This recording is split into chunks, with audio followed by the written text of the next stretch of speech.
Soutenez-nous dans la deuil de notre foi. Merci de nous.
Alléluia.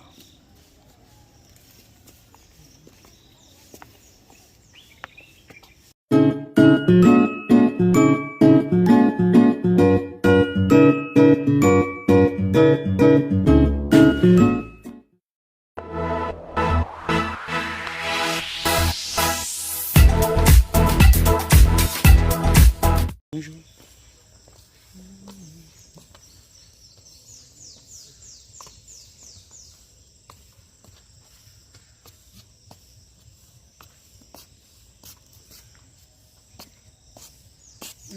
Ça va?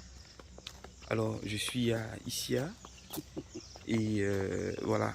Voici la magnifique source de l'eau. Voilà. Pour tous ceux qui souhaiteraient donc qui viennent ici, c'est là qu'ils prennent la source. Et puis ici, nous avons juste derrière, dans le fond, nous avons le chemin pour aller à la grotte.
Page 31, l'Assomption de la Vierge Marie.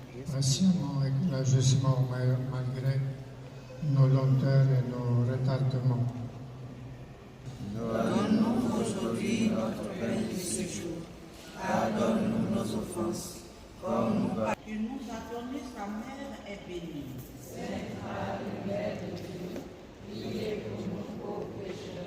Pardon. Vous êtes bénie en toutes les femmes, et Jésus qui te fait entrer dans la joie du Père est béni. Sainte Marie, Mère de Dieu, priez pour nous pauvres pécheurs, maintenant et à l'heure de notre mort. Amen. Je vous salue Marie, pleine de grâce, le Seigneur est avec vous. Vous êtes bénie en toutes les femmes, et Jésus, à qui tu chantes pour toujours ton amour, est béni. Sainte Marie, Mère de Dieu, priez pour nous pauvres pécheurs, maintenant et à l'heure de notre mort. Amen. Je vous salue Marie, pleine de grâce, le Seigneur est avec vous. Vous êtes bénie en toutes les femmes, et Jésus, qui fait de ton assomption un signe d'espérance pour tous les hommes, est béni. Sainte Marie, Mère de Dieu, priez pour nous pauvres pécheurs, maintenant et à l'heure de notre mort. Amen. Je vous salue Marie, pleine de grâce, le Seigneur est avec vous.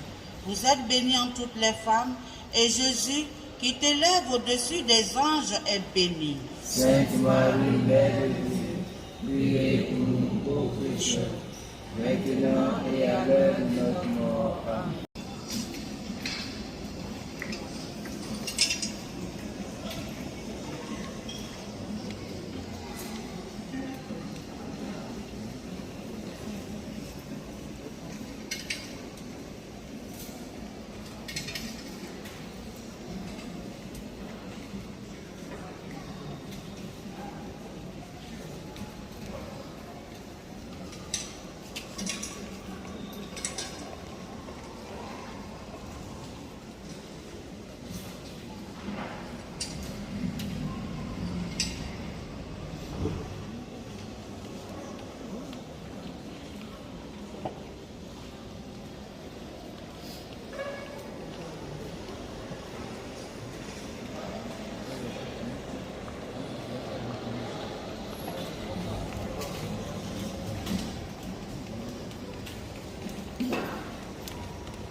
Les touristes, les groupes derrière, viennent pour admirer la beauté du sanctuaire.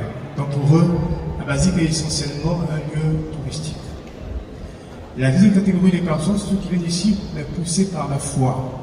Une démarche spirituelle qu'ils entreprennent, en venant de pèlerinage sur ce sanctuaire dédié à Marie Notre-Dame de la Paix, pour présenter au Seigneur les intentions par le canal de la Vierge Marie. Ce groupe nous appelle les pèlerins. Les attentes ne sont pas les mêmes, dépendamment de la raison qui me met en chemin, me met en route. Et pour ces deux catégories de personnes, il y a des circuits de visite différents. Et donc ce matin, je suppose que vous êtes ici en tant que pèlerin. Parfait. Et parmi vous, il y a des gens qui ont fait la visite de la basilique. Parmi vous, des personnes? Oui. Vous avez mis la pigeon, c'est bon.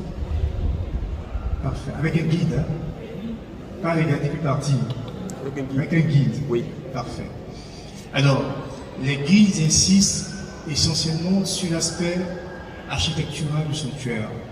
La provenance du matériau, l'histoire de la construction, les caractéristiques en termes de hauteur, largeur et les records guidés, c'est tout cela. Ce matin, ce qui nous intéresse, c'est toute la spiritualité derrière le sanctuaire. Parce que rien n'a été fait ici au hasard. Première chose, la principale attraction du sanctuaire, c'est d'abord les vitraux. C'est tout autour de la basilique. À la basilique, il n'y a pas de mur, mais un mur de verre. Et les vitraux représentent la Bible en image. Et ce qui est saisissant, c'est que ces vitraux ne prennent sens que lorsque vous entrez dans la basilique. Puis en sortant, regardez les mêmes vitraux. Ils ne veulent absolument rien dire. Vous percevez des formes, mais qui n'évoquent absolument rien. Pour qu'ils prennent sens, vous devez nécessairement entrer au sanctuaire. Parce que notre vie n'a de sens que à l'intérieur du mystère qu'on appelle l'Église.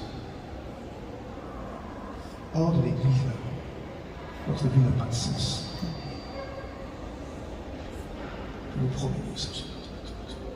Pour que votre vie ait du sens, vous devez entrer dans l'Église. Vous les catholiques qui vous promenez de secte en secte, c'est à vous que je parle. Ici, c'est chez vous. C'est un mariage à vie avec Dieu. Parce que l'Église est l'épouse du Christ. Deuxième chose, par rapport aux vitraux. Le fait qu'ils prennent forme, ils n'ont pas la possibilité eux-mêmes de se donner de la lumière. Pour que vous puissiez lire les vitraux, il faut qu'il y ait le soleil. C'est le soleil qui éclaire et qui donne sens aux vitraux. Moi, je dis également aussi comme chrétien, tant que la lumière de Dieu ne brille pas sur toi, tant que tu n'es pas sous l'autorité du Seigneur, la vie est dans l'obscurité. C'est Dieu qui éclaire, c'est Dieu qui illumine. Donc, vous comprenez que la basilique, en fait, est une métaphore. C'est une métaphore pour chacun et chacun d'entre nous qui est appelé à faire de sa vie une basilique et un sanctuaire de la gloire de Dieu. Elle le fera admirablement en nous plaçant sous la protection de la Vierge Marie qui nous accueille dans ce sanctuaire qui lui est dédié. Et juste derrière moi, nous avons la chapelle Mariale, qui est la chapelle qui est la plus utilisée au niveau du sanctuaire. Nous avons 2 célébrations eucharistiques par jour, le matin à 7h et l'après-midi à 12h30. La célébration de la messe à 7h est présidée par le chapelet, parce qu'on ne fait rien ici à la basilique, c'est la Vierge Marie. La messe commence par le chapelet. Adoration avec la Vierge Marie. Ce qu'on va enseigner dans la crypte, vous verrez que le temps d'adoration, c'est une évocation de la Vierge qui nous propose le Christ d'adoration. Dans soi de la basilique, la Vierge Marie dedans. Et ne faisons absolument rien sans nous en référer à la Vierge Marie.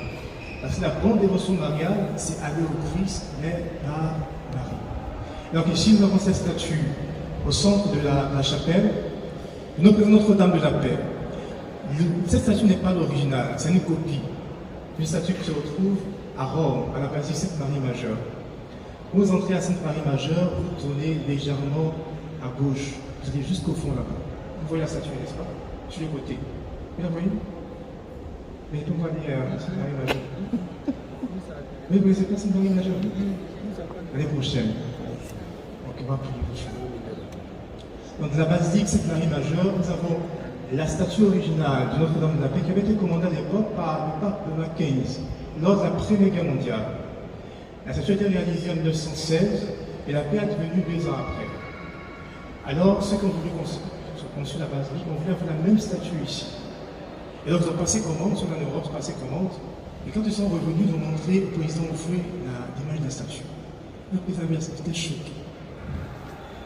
C'est cela que vous voulez mettre dans ma basilique? Non, je n'en veux pas. Il avait été scandalisé pour la statue. Parce que la statue d'origine, la Vierge salue avec la main gauche. Et elle était l'enfant de Jésus-Christ dans son bras droit. Alors que chez nous en Afrique, on ne salue pas avec la main gauche. Quand tu as un bon rapport avec quelqu'un, tu ne salues pas avec la main gauche. Les ennemis m'ont dit, ah celui-là, mais le salue avec la main gauche, tu le salues. Avec entre lui et moi, ça ne passe pas. Mais comme ils avaient déjà passé commande, ils ont demandé à l'artiste de changer la position des bras. La Vierge de Yam Sokro.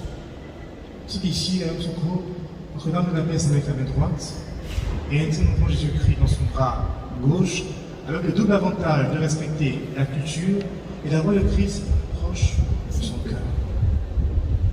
Donc c'est chacun d'entre nous que la Vierge tient comme ça, contre son cœur. Et il y a un enseignement très important pour nous dans le changement de la position des bras, c'est que toute culture est vecteur de rencontre avec Dieu. Il n'y a aucune culture qui soit complètement exclue du mystère qu'on appelle Dieu. Le christianisme nous a apporté comme nouveauté, non pas Dieu, mais le Christ. Dieu existe de notre Dieu. Dans le médecine, on appelle encore le pas encore, on appelle encore Dieu. C'est les baouli, c'est Yangmé. En gros, on dit comment? C'est exempté.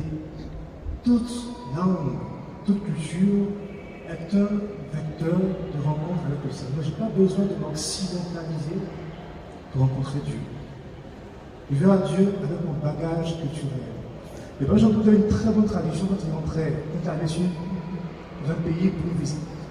Quel que soit, il baise le sol.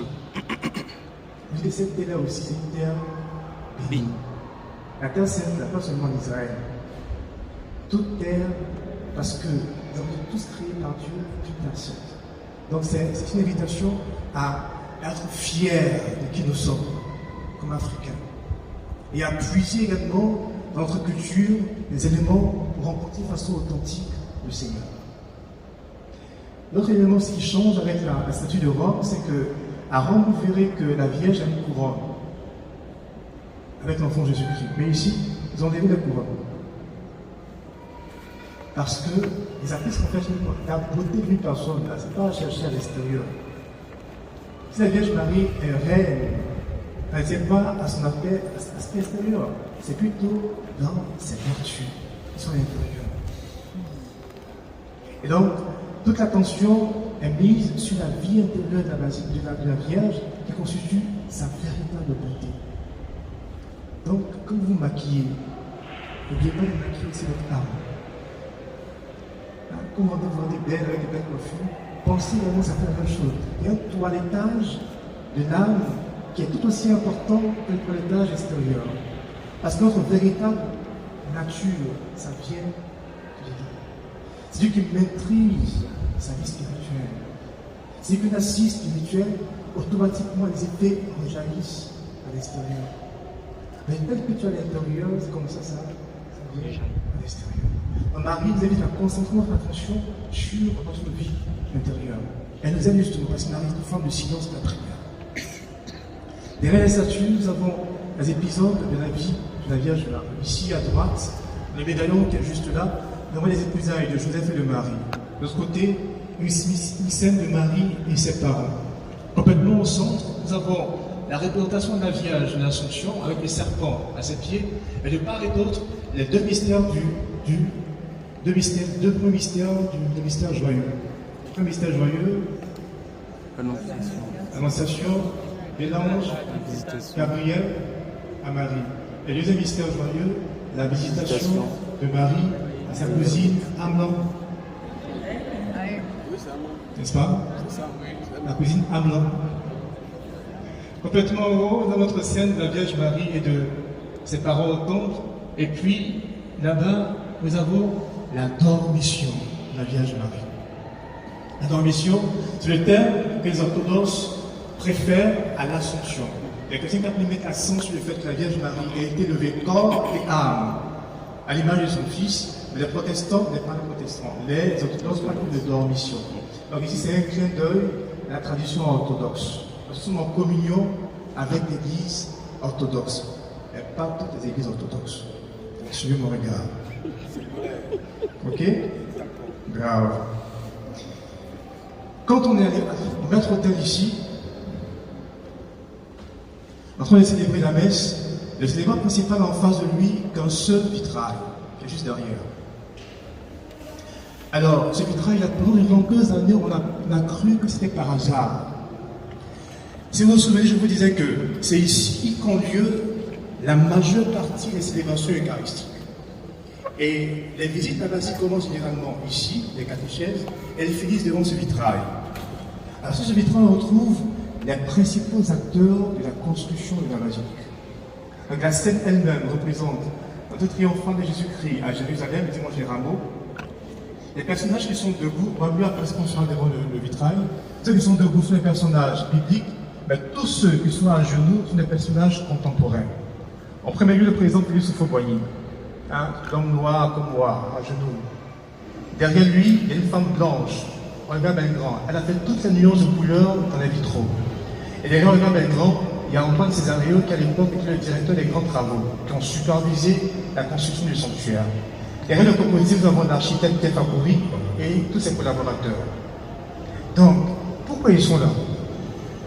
Plus c'est ici que se tiennent l'essentiel des célébrations eucharistiques, le prêtre, pendant qu'il lève la coupe, qu'il le veuille ou non, son regard va se poser sur eux, leur une pensée pour eux. De sorte que les prières soient élevées constamment pour ces personnes-là qui ont mis leur talent, leur argent, leur savoir-faire au service de la gloire de Dieu dans ce sanctuaire. Également, vous remarquerez qu'il y a des statues au niveau de la basilique, mais il y a deux catégories de statues. On peut les différencier par le matériau que tu utilisais. Nous avons des statues de marbre, comme celle-ci, mais les statues ont été faites également aussi de bois.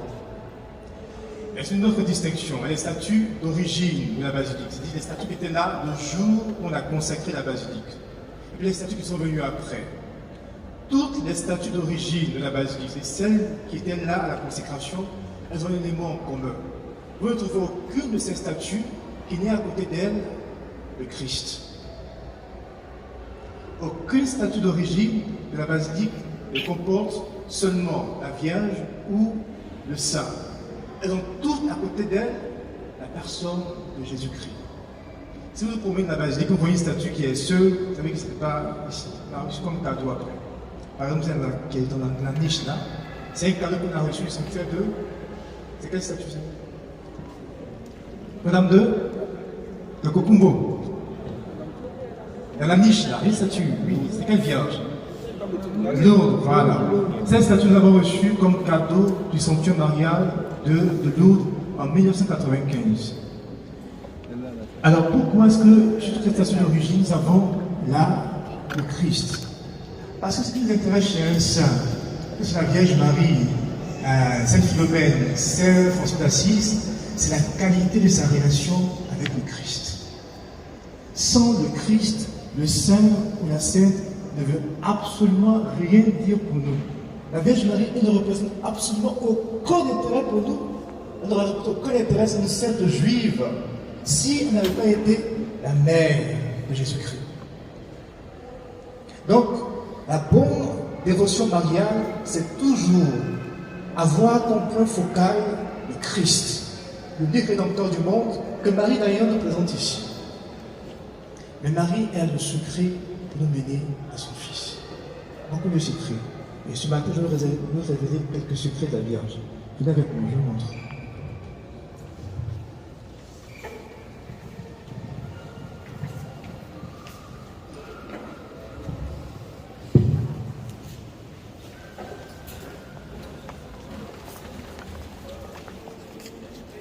Je veux dire que il y a quelque chose qui surprend au sanctuaire.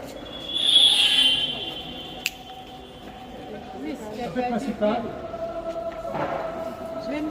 Nous avons l'entrée principale de la basilique, c'est là-bas. Vous savez, n'est-ce pas? Quand on vous dit que, bon, imaginez, vous allez à la basilique, vous avez beaucoup de vitraux. Vous entrez à la basilique. Pendant de la paix. Dans la paix? Non. Quand vous entrez par là-bas, le premier vitrail que vous voyez, c'est celui-ci. C'est qui ça? Le Christ.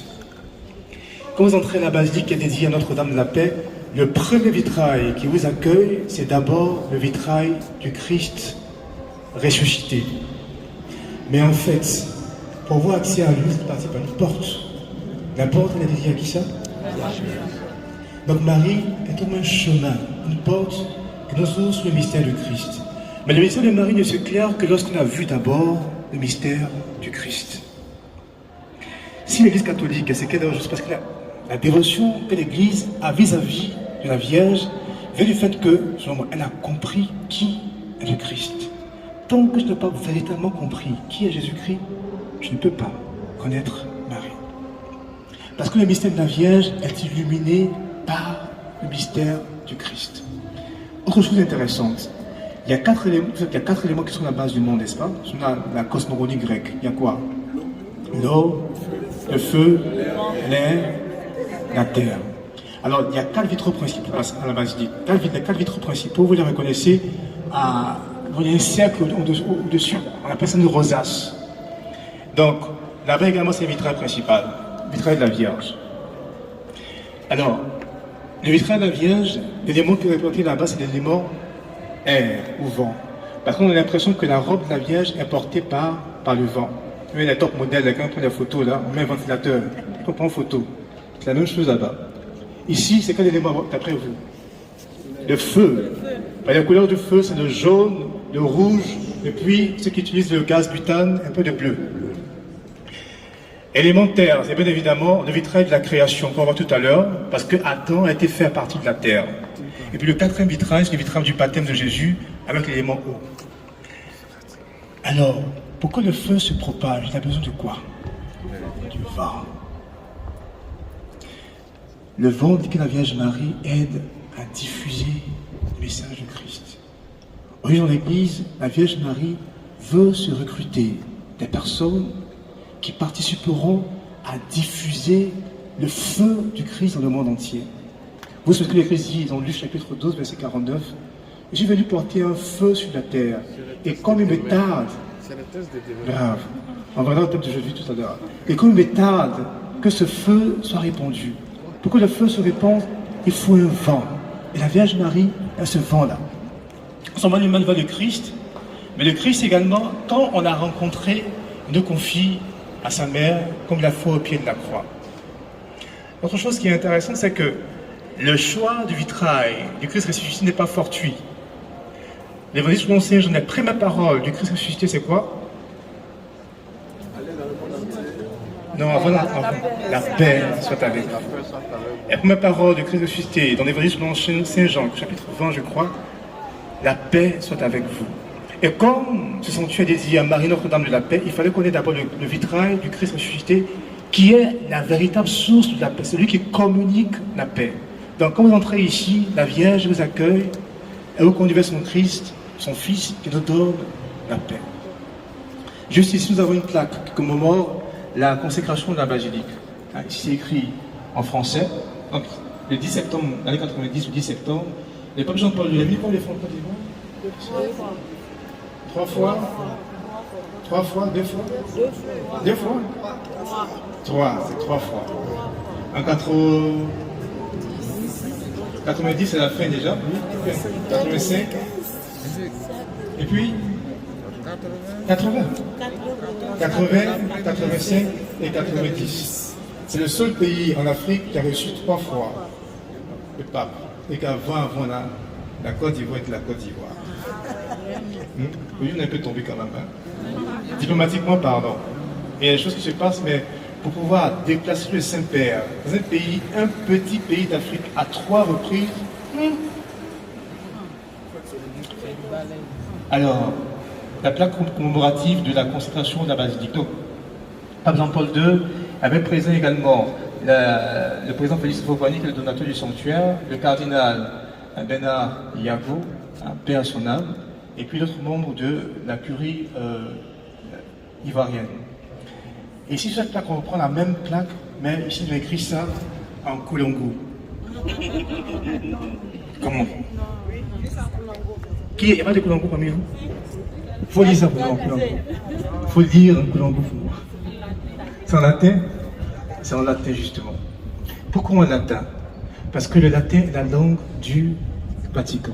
Et ici, mes frères et mes sœurs, écoutez-moi attentivement. Vous n'êtes pas en Côte d'Ivoire. C'est tout, Vatican. Et donc, vous avez besoin de visa pour être ici. Je peux voir vos visas, s'il vous plaît? Ça vos visas? Non. C'est pas ça, non. Il n'y a pas de chapelet. Montrez-moi les visas. Celui qui n'a pas de chapelet, on le met dehors. On s'en est connecté. Je vois tous les visas. Vous me brandissez tous les visas maintenant que je les vois. Bravo. On va demander au Seigneur de les bénir. Entre secours dans le nom du Seigneur. Donne, Seigneur, ta grande bonté, bénir ce chapelet, afin que par la méditation des mystères joyeux, lumineux, douloureux, glorieux de la vie de notre Seigneur Jésus-Christ, tes serviteurs reçoivent ici, par l'intercession de Marie, grâce, protection et bénédiction, au nom du Père, et du Fils, et du Saint-Esprit. Amen. Juste derrière vous avez un hôtel là, l'hôtel d'adoration du sanctuaire, que vous trouverez à la crypte. Juste derrière vous avez Vous avez l'hôtel d'adoration de la basilique qui se trouve à la crypte. C'est le seul espace du sanctuaire qui n'est pas ouvert aux visites. Quand vous descendez là-bas, c'est uniquement pour prier. Pas de photos, pas de caméra, silence et rencontre avec le Seigneur. On a vissé ici, à ce niveau, pour que les pèlerins, les touristes puissent voir ce qu'il y a au niveau de la crypte. Donc on retrouve sur cet hôtel d'adoration la Vierge Marie qui nous présente le Christ pour l'adoration. Et tout à l'heure, ici au sanctuaire, on ne fait rien sans la Vierge Marie. Même quand on va pécher, là, on va avec elle. Rien sans Marie. Et donc, même l'adoration, nous faisons également, c'est par le truchement de la Vierge Marie. Donc, on nous présente son Fils, et le prolongement de son vêtement nous fait penser à un linge très très célèbre, le Saint-Suaire de Turin. Et une communion entre la Vierge Marie et la passion de son Fils. Vous vous souvenez de ce que le Seigneur a dit, hein? Une épée te transpercera l'âme, en référence à la communion entre la Vierge Marie et la passion de son Fils. Et tout autour de l'autel d'adoration, nous avons plusieurs croix. Vous voyez la croix là? Alors, chers frères et sœurs, il n'y a pas qu'une seule croix. Nous sommes habitués, nous les catholiques, à utiliser la croix latine. La croix latine, c'est la partie où c'est sur le chapelet là. Mais il y a plusieurs types de croix. Il y a la croix orthodoxe, la croix arménienne, la croix, je ne sais pas quoi. Donc toutes les traditions de croix sont mises tout autour là. Mais la basilique en elle-même, il y a très peu de signes qui font passer à la passion du Christ. Parce que le sanctuaire est une église de la résurrection. La résurrection de la Côte d'Ivoire, la résurrection également aussi de l'Afrique. C'est vraiment ici une ode à la renaissance de l'Afrique. Donc tout est focalisé sur la résurrection du Christ, comme on le voit sur ce vitrail-là. Donc les éléments de la passion sont dissimulés. On peut les voir autour du vitrail du Christ. Vous voyez ici, là il y a une lance avec des fouets. Ici à gauche, complètement dessus, vous voyez une espèce de coupe avec des clous à l'intérieur. Il y a une couronne ici, c'est pas très visible, et puis un peu en haut, il y a une échelle qui a servi à faire descendre le corps du Christ de la croix. Donc tout ce qui est évocateur de la passion est un peu dissimulé pour que il y avait une volonté de changer l'histoire de l'Afrique. Ici, on est fatigué d'entendre les guerres, en Afrique c'est la misère, c'est la famine. Non, quelque chose de beau, de grand également aussi peut sortir de l'Afrique. Dis Amen. Amen. Et ici donc, c'est vraiment très très clair dans l'idée du président Oufoué. Si l'Europe s'est construite aujourd'hui, c'est en s'appuyant sur la foi chrétienne. Aujourd'hui, on crache sur l'Église aujourd'hui, mais l'Église, l'Europe est ce qu'elle est à cause de l'Église catholique. Donc, il y avait également le projet de voir l'émergence de l'Afrique en s'appuyant sur la tradition de l'Église catholique. Est-ce qu'il y a des questions? Oui. Je voudrais avoir une signification. Oui. Par rapport à la Vierge qui marche sur le sapin. Oui. Et puis sur le Christ a le globe au-dessus de lui. Alors, le Christ est roi de l'univers. Hein? Et il faut d'abord les doigts du Christ. Vous voyez la position des doigts du Christ là. D'abord, là, il y a deux doigts comme ça qui évoquent ces deux natures. Il y a à la fois comme Dieu. Et puis il y a trois qui font passer la Trinité. Le Père, le Fils et l'Esprit Saint. Donc le Christ ici tient aussi dans sa main un globe parce qu'il est le roi de l'univers. Et la Vierge Marie qui écrase la tête du serpent, c'est ce qu'on dit à l'Assomption, hein, qu'il y a une domination sur le diable, parce que la Vierge Marie est la nouvelle Ève. Là où Ève a failli, la Vierge Marie, par son fiat, a relevé la condition. Mais la femme, il y a un très beau vitrail qui parle également du péché originel, on va tout à l'heure également aussi. Je finis avec ce passage-là. Pour aller à la crypte, il faut nécessairement descendre. Pour aller à la crypte, on ne monte pas, on ne peut pas ascendre sous l'escalier. Il faut descendre. C'est un mouvement qui est physique, mais également c'est hautement spirituel. Parce que Dieu ne rencontre l'homme que lorsqu'il s'abaisse. Vous vous souvenez quand Zachée, je suis là, descend, hein, parce qu'aujourd'hui je vais séjourner chez toi. Monsieur Christ, Seigneur, séjourne chez toi. Tu es également aussi appelé à faire comme la Vierge Marie est devenue humble. En descendant, tu t'abaisses. Mais dans les profondeurs de ton être, que Dieu peut te rencontrer. Ok? On va marcher encore un peu. Et bien évidemment, la chapelle est dédiée à Saint-Joseph. Jusqu'à l'année dernière, toutes les célébrations eucharistiques en semaine avaient lieu uniquement à la chapelle mariale. Cette chapelle n'utilisait seulement que 2 fois par an. À votre avis, c'était quand? 2 fois par an. Fait du travail, donc le Saint-Joseph artisan, et puis le 19 mars, la fête de Saint-Joseph et pour de Marie. Mais depuis l'année dernière, on a changé cela. Pourquoi, à votre avis? Bravo, l'année de Saint-Joseph. Donc depuis cette année-là, nous avons maintenant les célébrations eucharistiques tous les mercredis à la chapelle qui lui est dédiée. Parce que traditionnellement dans l'Église, le mercredi était dédié à Saint-Joseph. L'architecture de cette chapelle est similaire à celle de la chapelle mariale. Donc complètement au centre, nous avons une statue majestueuse de Joseph et de Jésus-Christ en train de travailler. Et puis dans le fond de la chapelle, nous avons des épisodes de la vie de Saint-Joseph. Donc, si vous vous souvenez bien, on a vu le même vitrail au même endroit à la chapelle qui est dédiée à la Vierge Marie. Donc les épousailles de Joseph et de Marie.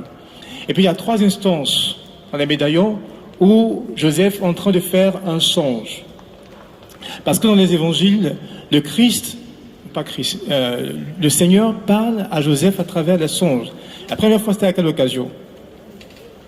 Quelle est la première fois où l'ange a parlé à Joseph dans un songe? C'était à quelle occasion? S'apprêtait. Quand il s'apprêtait, à répudier, on dit à répudier Marie en secret. Et l'ange lui a apparu. Il y a beaucoup de chrétiens catholiques dans ce projet également, qui répudient Marie en secret. Officiellement, ils sont catholiques, mais ils ne font rien avec la Vierge Marie. Ils ne font absolument rien avec elle. Officiellement, ils sont catholiques, mais ils ne verront jamais le chapelet, jamais l'angélus. Les fêtes mariales, ils s'en fichent et ils portent le nom des catholiques. Alors le Seigneur te dit aujourd'hui, à toi qui as répudié Marie en secret, il a la même chose également qu'il a dit à Joseph. N'aie pas peur de prendre chez toi Marie. Catholique, n'aie pas peur de prendre chez toi Marie. Parce que ce qui a été fécondé en elle là, a été fait par la force de l'Esprit Saint. N'ayez pas peur de prendre la Vierge Marie chez vous. Beaucoup se font de faux complexes vis-à-vis de la Vierge Marie. Non, on parle trop de la Vierge Marie. Ça fait quoi? Jésus m'a oublié. Lui-même, il t'a dit qu'il avait un problème avec ça. Parce que la vérité est celle-ci. La Vierge Marie, elle est complètement transparente au mystère de son Fils. Elle n'a pas un agenda secret. Oui, non, elle fait rébellion à l'intérieur de la cour céleste. Non, elle n'a pas ce projet-là. Elle est complètement ordonnée à son Fils. On voit que la Vierge Marie, elle est pratiquement analphabète. Tu lui dis, mais comment on appelle ça? Elle te dit Jésus. Je dis, mais ça, on appelle ça comment? Elle te dit Jésus. Elle ne connaît qu'une seule, son vocabulaire est très pauvre.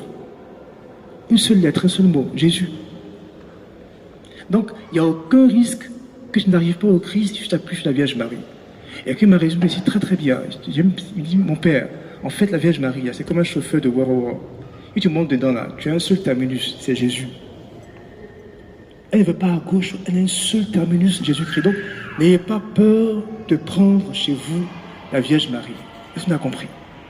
Donc, tout ce qu'on répudie Marie en secret, allez chercher vos chapelets, ajoutez-moi des rosaires. Mais ça fait également. Elle fait croire à notre vie spirituelle. Donc, 3 instances où Joseph reçoit la Vierge Marie, pardon, pas la Vierge Marie, où l'ange lui parle. Donc, première fois, n'aie pas peur de prendre chez toi Marie.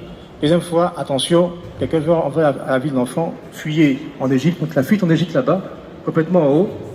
Et là, c'est très très beau ce médaillon parce que, à une certaine histoire, à un certain moment de l'histoire de l'humanité, Dieu a trouvé refuge en Afrique. Et puis, c'est la vocation également de l'Afrique, de la Côte d'Ivoire, être le refuge de Dieu. Donc nous, là, nous sommes terre d'accueil pour Dieu. On doit maintenir et préserver cette vocation. Là-bas, c'est Partez où ça? Ici au centre. Où ça? La présentation. Au centre là? Non, plus en Égypte. Non, disons le médaillon ici à gauche.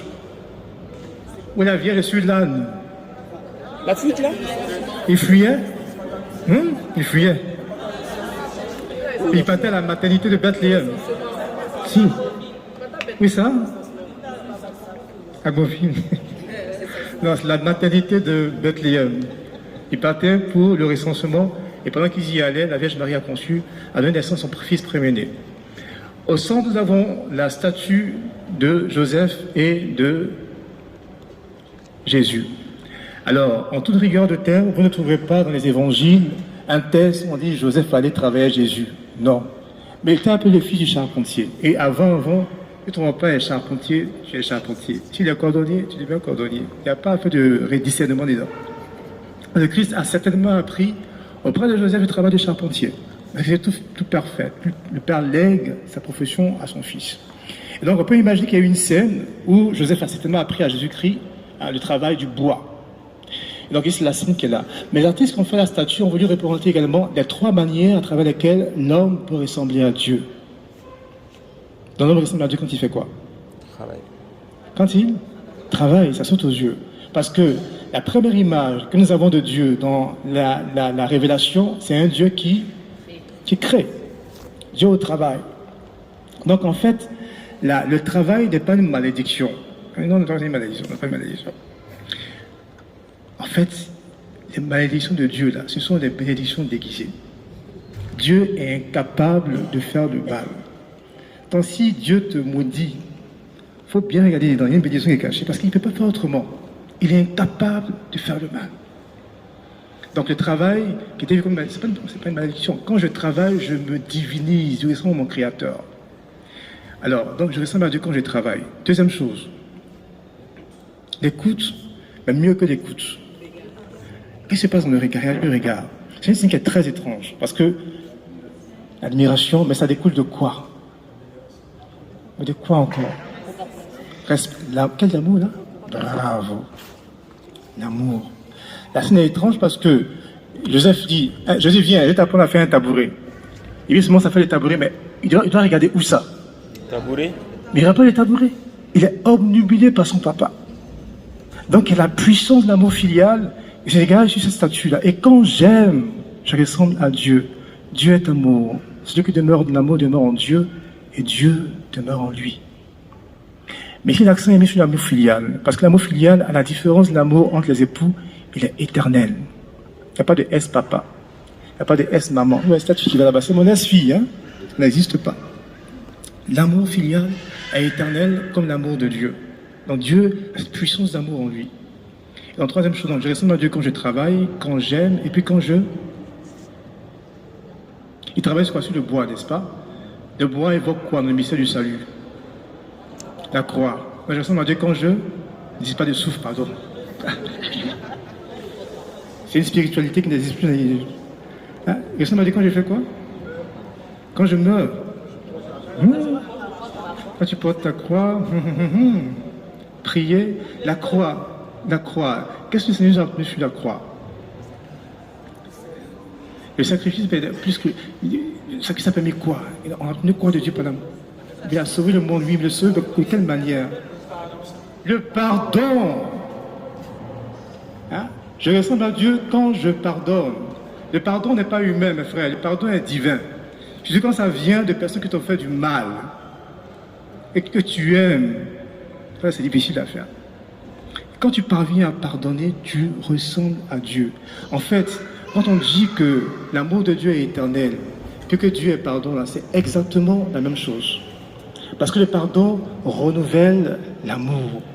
Amour, il n'y a pas pardon là, ça va finir tôt ou tard. Le pardon a la capacité de renouveler et de faire revivre l'amour encore et encore. Si l'amour de Dieu est éternel, c'est parce que Dieu d'abord, il est le pardon. Donc quand je travaille, quand j'aime et quand je pardonne, je n'ai pas loin du royaume. Je ressemble à Dieu. Juste à côté ici du 7 chapelle, nous avons un vitrail qui est dédié à un évangéliste. Mais oui, laissez d'abord parler un peu à Joseph. Réunion d'abord. Et puis exprimez votre doléance. Je reviens dans 1 minute. Je laisse en compagnie de votre papa. J'arrive. C'est un Covenant et puis c'est un Kofi. Les 4 évangélistes de la Bible catholique version Côte d'Ivoire.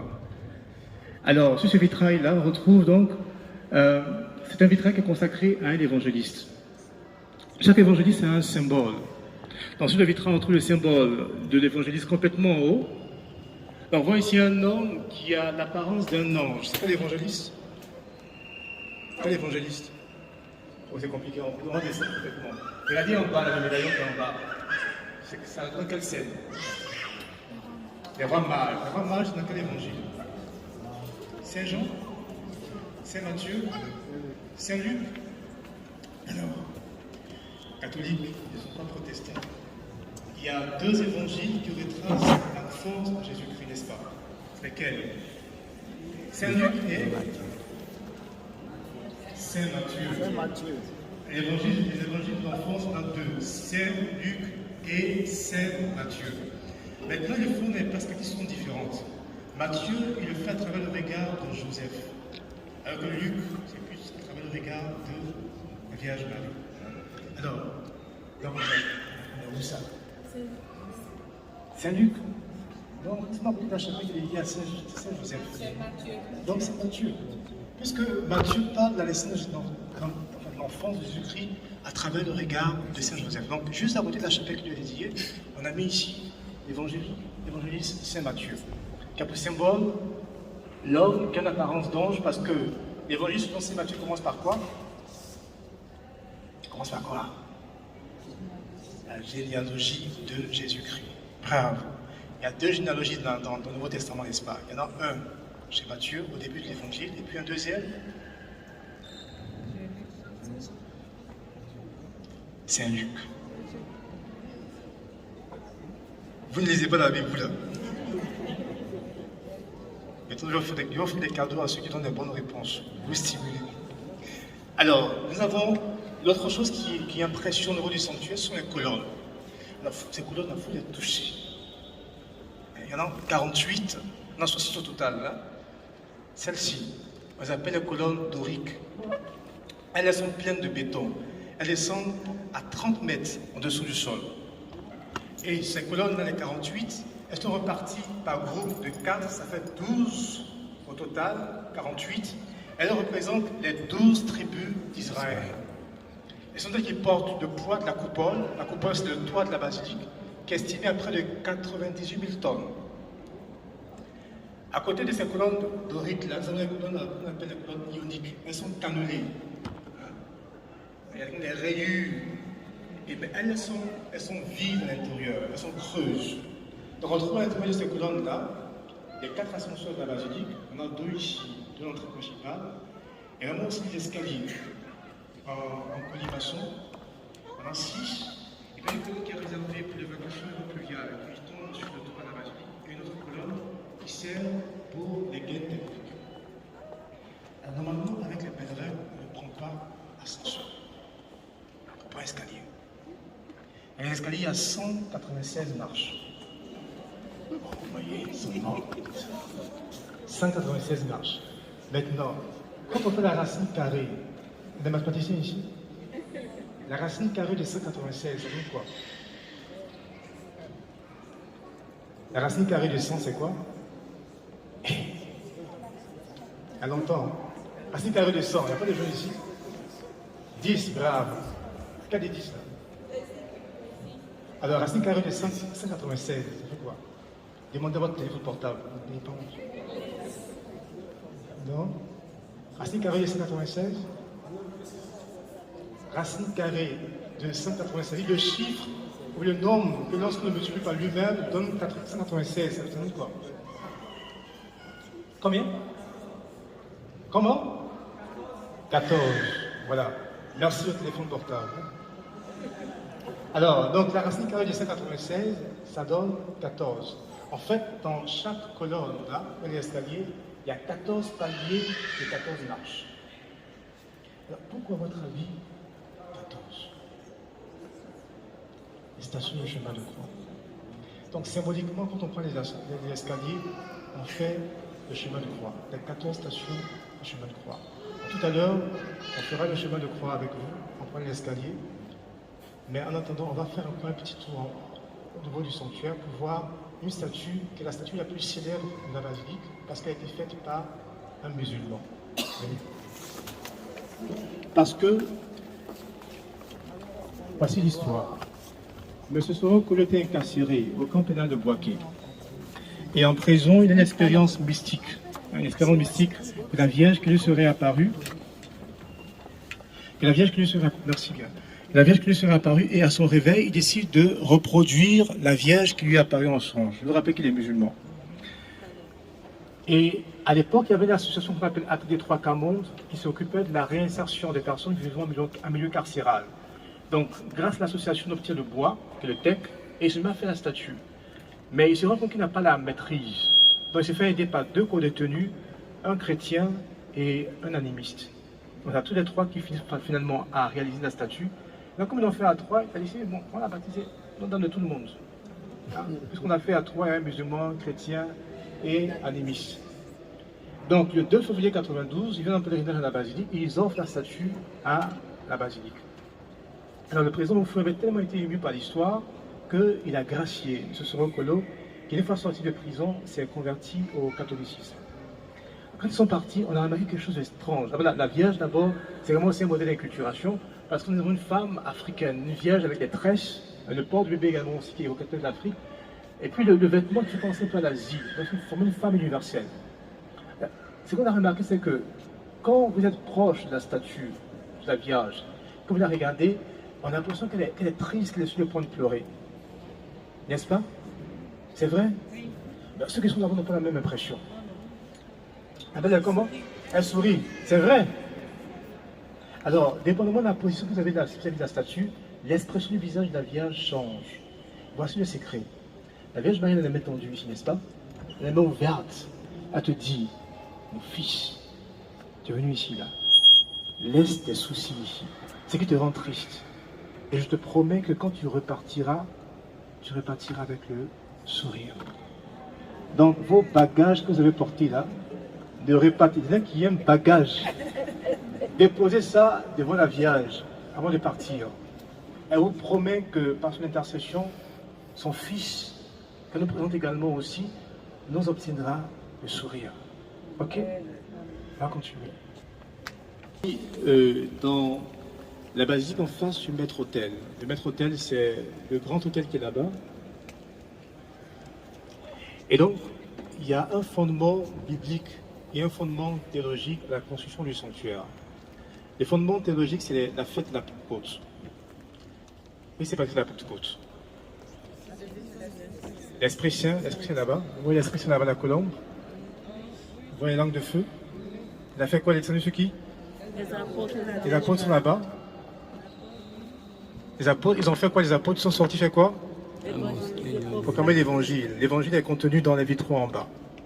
La Bible en image. Donc l'Esprit Saint, qui est représenté par la colombe, répond sur l'Esprit Saint, sur les apôtres qui sont au premier niveau là-bas, on verra, peut-être. Et les apôtres sont envoyés annoncer l'évangile au monde entier, et l'évangile est représenté en image dans les vitraux. C'est le fondement théologique. Et c'est aussi un fondement biblique. Apocalypse chapitre 4.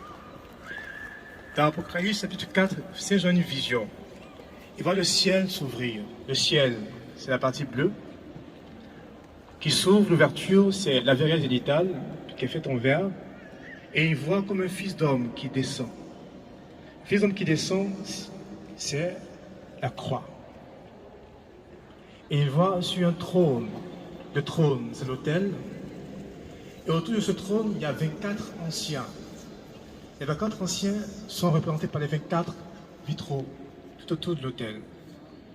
Et Seigneur voit également dans son songe, dans sa vision, 4 êtres qui chantent la gloire de Dieu. Les 4 êtres sont les 4 colonnes autour de l'autel. Et comme ils chantaient la gloire de Dieu, on a incorporé tous les haut-parleurs de la basilique dans les 4 colonnes. Parce que quand la messe est célébrée, quand la chorale chante, le son parvient à l'ensemble de la basilique seulement à partir de ces 4 colonnes. La croix qui est suspendue au-dessus de l'autel, elle pèse 50 kg. Elle est suspendue par 2 fils en acier inoxydable qui ont une capacité de charge de 250 kg. Donc normalement, les 2 fils-là, en acier, peuvent porter 5 fois le poids de la croix. Elle n'est pas en or.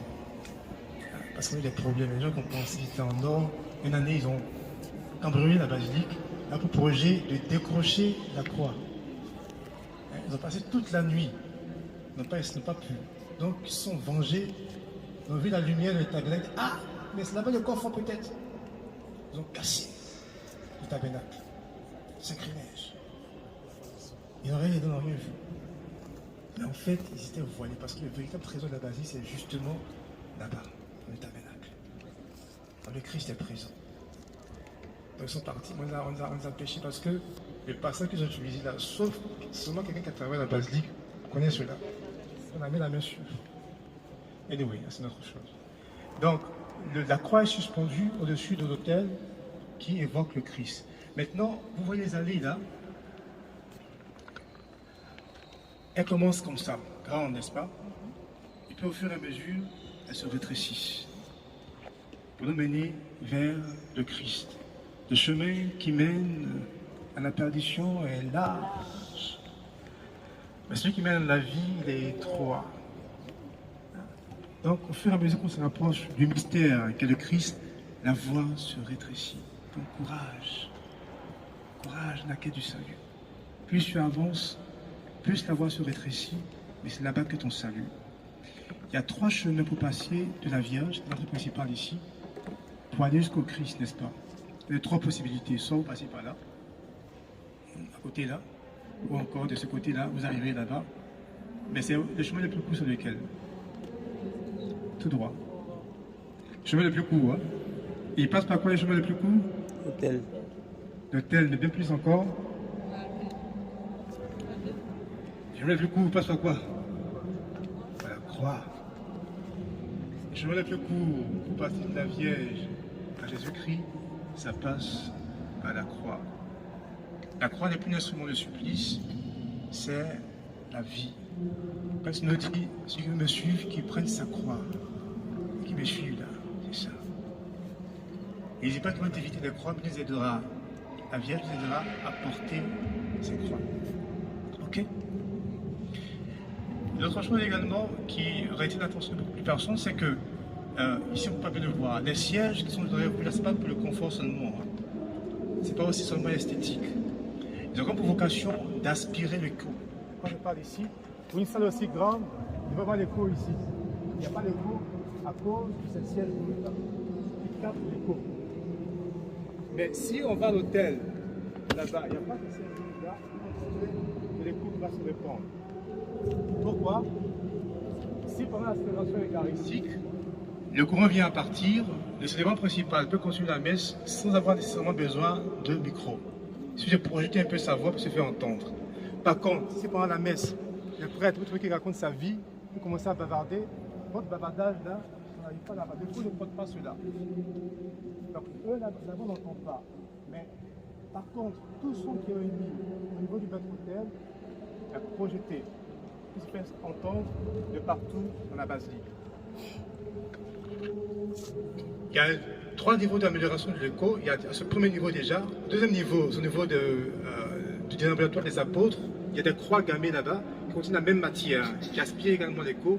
Et puis, au niveau de la coupole est faite de staff. Elle était perforée de 29 millions de trous qui permettent au son de s'échapper. Entre la partie bleue, qui est ici, et la partie blanche que vous voyez à l'extérieur, à peu de 4 mètres.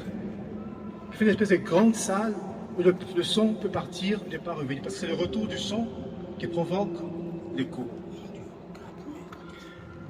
Alors, logiquement, maintenant, des escaliers. Il faut les chemins de croix. On m'a dit que vous êtes pris par le temps. Donc le Père, une fois, propose que vous reveniez l'année prochaine, à la même date, pour faire du chemin de croix. Ok? Je vais continuer avec le second groupe qui est venu d'Abidjan, c'est ça? Oui. On va poursuivre ensemble la catéchèse par les vitraux. Et puis, avec le groupe qui est venu de cycle marial, on va se rendre à la chapelle mariale pour la présentation des roses à la Vierge et je vous départirai sur vous la bénédiction. Est-ce qu'il y a des questions pour le groupe qui est venu du Sécu Marial? Il n'y a pas de questions? Question ici. Oui. Il y a une question. Alors, on ira d'abord à la Vierge, vous déposerez beaucoup de fleurs, puis en partant, vous descendrez la crypte et vous ressortirez pour poursuivre votre pèlerinage. Alors, on va maintenant à la chapelle, Marianne. Et là, maintenant, c'est la rose blanche pour la paix. Donc, en déposant vos roses là au pied de l'autel devant la Vierge Marie, reine de la paix, elle vous accorde la paix en action de grâce pour votre présence ici. Prenez le deuxième seau, ça ne suffit pas. Condamnable électronique, Adelaide, le les seau condamnables vide. électroniques pour les pèlerins du sanctuaire. Donc, si vous avez une offrande à faire, vous le faites en mettant un billet ou une pièce dans le tronc. Mais vous faites une prière avant. Les touristes arrivent un peu, puis regarde ça, ils sont contents. Non, vous faites une intention de prière et après, vous faites votre offrande, vous laissez l'autre. Une bougie ou deux, ça nous verra dépendamment de la technique. Santé.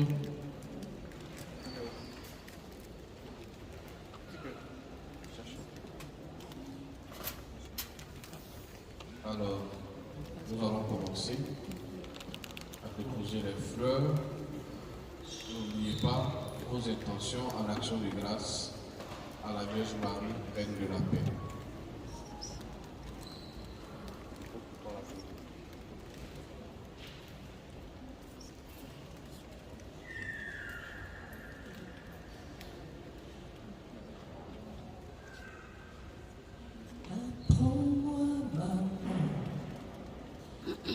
Dis oui, car le Seigneur frappe à ma porte. Je te prends pour modèle, prête-moi ton cœur, ô Marie. Apprends-moi, maman, a dit oui, car le Seigneur frappe à ma porte.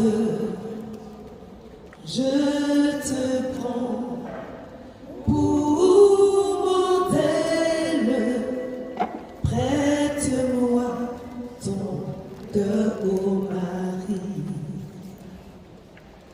À l'Esprit Saint, tu as dit oui. À l'ange Gabriel, tu as dit oui. Toujours des oui, oui. Pour plaire à Dieu,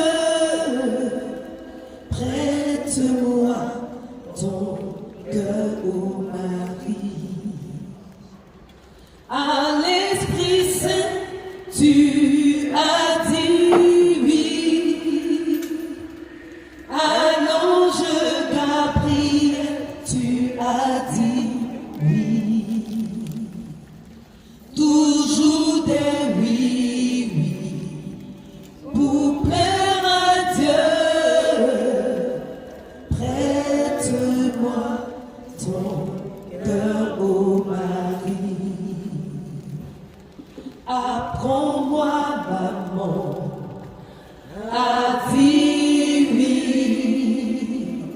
car le Seigneur frappe à ma porte. Je te prends pour modèle, prête-moi ton cœur, ô Marie. Apprends-moi,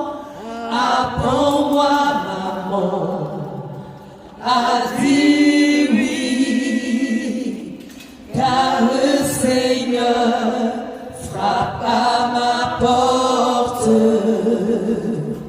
Je te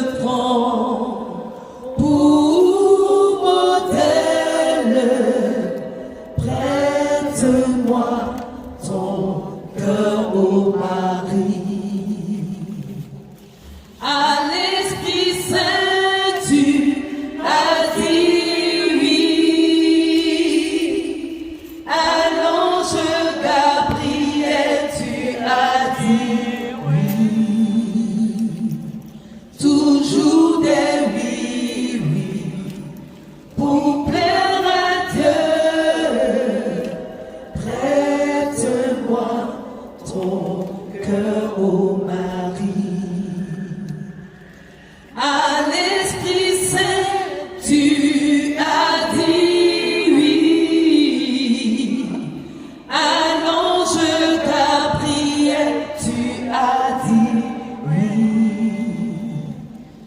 Toujours des oui, oui, pour plaire à Dieu.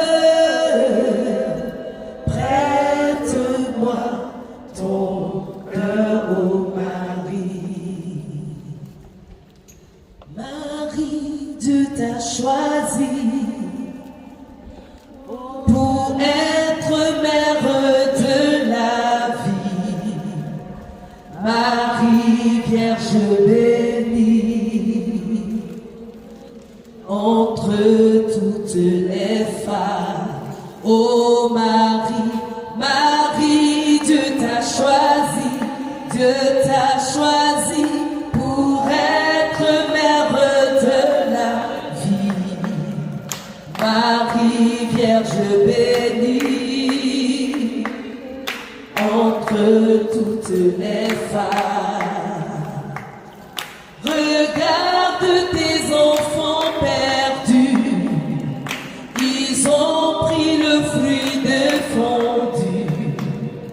De toi ils n'ont pas peur. Refuge des pécheurs, très vite à le secours. Marie, Dieu t'a choisi pour être mère de la vie. Marie, Vierge bénie, entre toutes les femmes. Rassemble-les sous ton manteau et donne-leur un cœur nouveau. Ils chanteront pour toi le chant des invités aux noces de l'agneau. Marie, Dieu t'a choisi pour être mère de la vie. Marie, Vierge bénie, entre toutes les femmes. Ô Marie, Marie, Dieu t'a choisi pour être mère de la vie. Marie, Vierge bénie, entre toutes les femmes.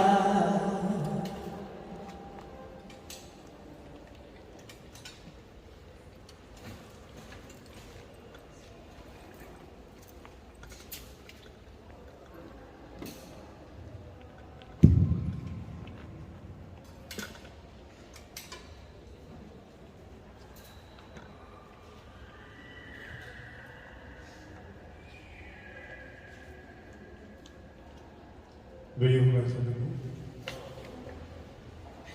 Notre secours est le nom du Seigneur, qui a fait les ciels et la terre.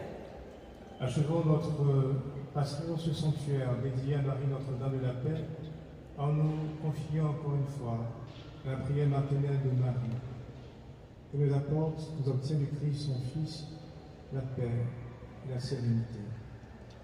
Je vous salue Marie, pleine de grâce. Le Seigneur est avec vous. Vous êtes bénie entre toutes les femmes, et Jésus, le fruit de vos entrailles, est béni.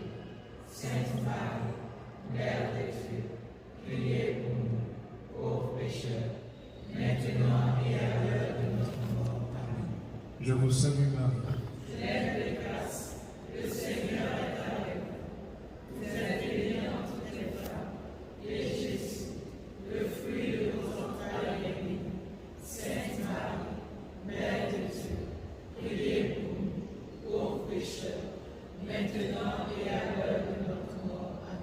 Je vous salue Marie, pleine de grâce, le Seigneur est avec vous. Vous êtes bénie entre toutes les femmes, et Jésus, le fruit de vos entrailles, est béni. Sainte Marie, Mère de Dieu, priez pour nous, pauvres pécheurs, maintenant et à l'heure de notre mort. Amen. gloire au Père et au Fils et au Saint-Esprit. Comme il était au commencement, maintenant et toujours, dans les siècles des siècles. Amen. Prions. Regarde, Seigneur, avec bonté, tes enfants ici présents, qui se placent sous le patronage de Marie. Ils implorent ton aide, comptant sur la prière de Notre-Dame de la Paix. Ils goûtent, Seigneur, la joie de ton aide dans leurs travaux, qu'ils éprouvent le réconfort de ta présence dans leur peine, qu'ils découvrent toujours en toi la source de la joie et de la paix. Qu'elle reçoive de toi en toutes circonstances, par l'intercession de Marie, Notre-Dame de la Paix, grâce, protection, bénédiction, maintenant et pour les siècles et les siècles. Le Seigneur soit avec vous. Et avec votre esprit. Que Dieu Tout-Puissant vous bénisse, le Père, le Fils et le Saint-Esprit. Amen. Allez et demeurez dans la paix du Christ. Nous rendons grâce à Dieu. Alors, merci encore une fois au Père Fou et au Père Ram. Si vous le souhaitez, nous mettons faire une descente à la crypte pour un moment d'adoration eucharistique, avant de poursuivre le pèlerinage jusqu'à Abidjan. Notre-Dame de la Paix vous accompagne. Comme cela, Abidjan salue sa cousine, Notre-Dame de grâce. Alors, rapidement, en votre nom, je voudrais vraiment dire merci au Père Alain. Le directeur de la République, mon Père, merci. Voilà.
Ben voilà, nous sommes à la basilique Notre-Dame de la Paix de Yamoussoukro et nous sommes avec une pèlerine du premier circuit marial organisé par le père Ncho.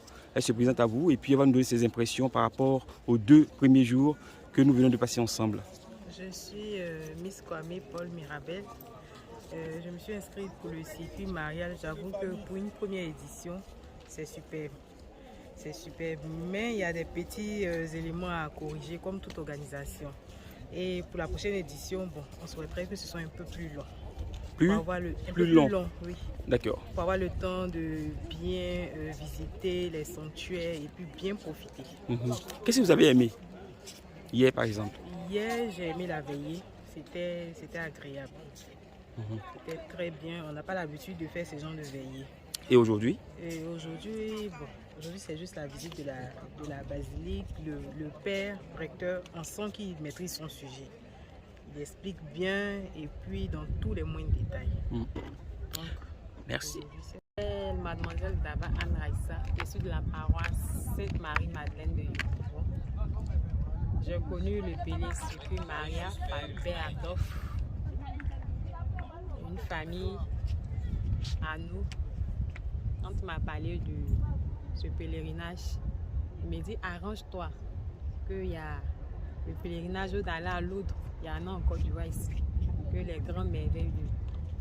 Donc quand il a dit ok, il n'y a pas de problème, que la date va s'approcher, je vais faire part. Et il a envoyé les processus, on a partagé. Quand la date est arrivée, il souhaitait la première à donner mon argent parce que je tenais vraiment à connaître l'histoire de l'ICI à la délivrance, de poser mon fardeau pour qu'elle puisse me délivrer la paix, pour qu'elle me store la paix et Notre-Dame de toute grâce, pour qu'elle me donne toutes les grâces qu'il faut, Notre-Dame de la garde, pour qu'elle puisse me garder.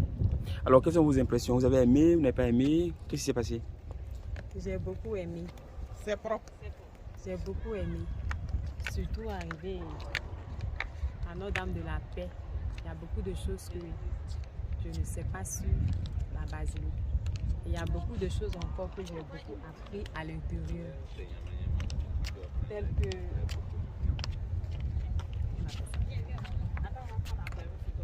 quand on rentre, les différentes images de la maintenant c'est tout ça là, on n'y connaît rien. Quand on passe, on voit la basilique, on ne sait pas que c'est comme ça. Maintenant, on connaît la profondeur de Marie.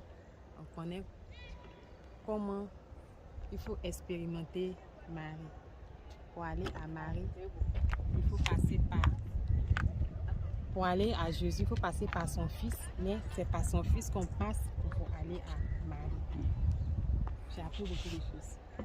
En tout cas, merci beaucoup. Allez-y.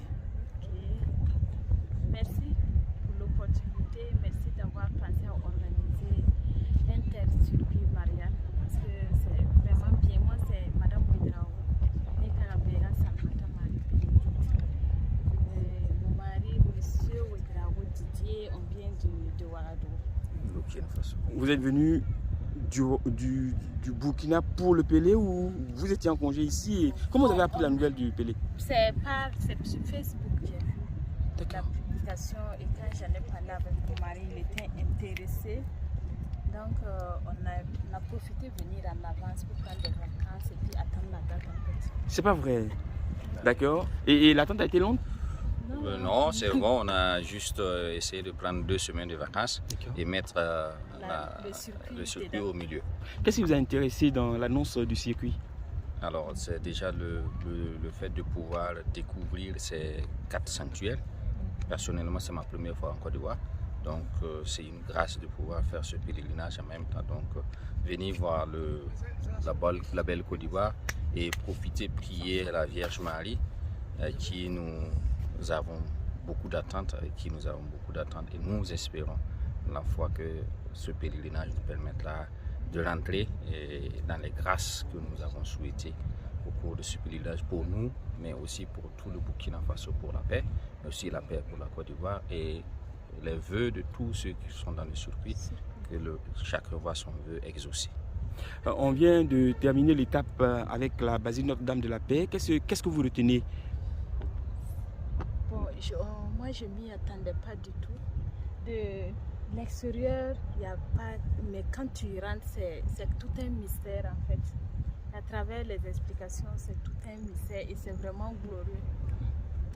Que le nom de Dieu soit béni à travers la Vierge Marie pour cette œuvre si grandiose en Afrique et surtout en Côte d'Ivoire. C'est ma première fois l'histoire qui sous-tend cette basilique est très forte. Je suis très impressionné et ça ravive encore ma foi et mon espérance à prier beaucoup la Vierge Marie pour l'obtention des grâces, passer par elle pour atteindre son Fils Jésus-Christ. En tout cas, le Père lecteur a été formidable dans ses explications. Il reste encore 2 stations, Abidjan et Bonoa. Quelles sont vos attentes? Toujours le même dynamisme, toujours les belles découvertes, les séances de prière. Dans le cadre, l'ambiance qui se trouve, que cela se maintienne jusqu'au bout. En tout cas, félicitations et chapeau pour cette première édition qui, en tout cas pour moi, qui suis dans mon premier pèlerinage, j'allais dire de façon générale, est une réussite. En tout cas, puisse la Vierge Marie accompagner le groupe à réussir davantage et que cette première en suive des milliers, des millions pour le développement de la foi des chrétiens et pour le rayonnement de l'Église en Côte d'Ivoire, en Afrique et au Burkina Faso. Merci beaucoup. Merci.